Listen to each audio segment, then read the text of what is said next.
CNN White House reporter Natasha Bertrand was on a NATO surveillance flight monitoring Russia's movements today. Natasha, tell us what you witnessed on this surveillance mission.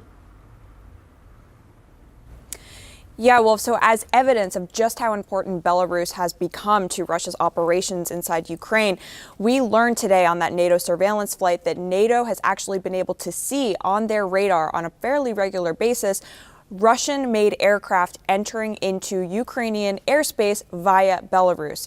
They are using Belarus as a launch pad, essentially, for a lot of their military operations, a lot of their air operations inside Ukraine.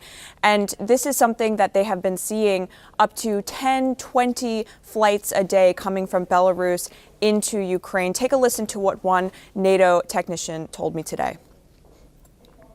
We do see activity coming from Belarus going into the Ukraine, but we cannot distinguish whether these are Russian aircraft or Belarusian aircraft. Right. Sometimes there are some certain periods on a day which are not on a regular basis where we do have a lot of activity getting in, like a larger package with 10 to perhaps 20 aircraft coming in from the Belarusian airspace into Ukraine.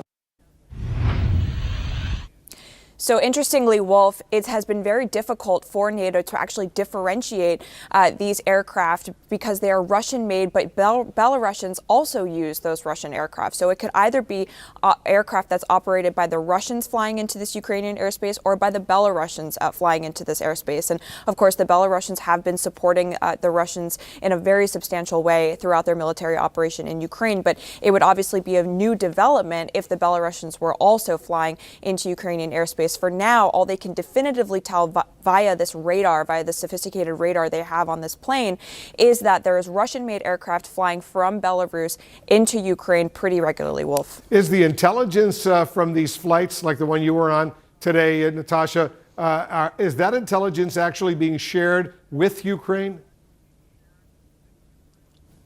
It is not being shared directly with Ukraine, Wolf, and this is something that we pressed them on repeatedly, and they declined to get into detail about how that intelligence is actually shared, except to say that it is shared in near real time with NATO members, with NATO allies. So this intelligence is being disseminated virtually in real time to these NATO member countries, and then it is at their discretion whether or not they want to share it with Ukraine. So NATO is not willing at this point to say that they are providing any kind of intelligence or weaponry to Ukraine.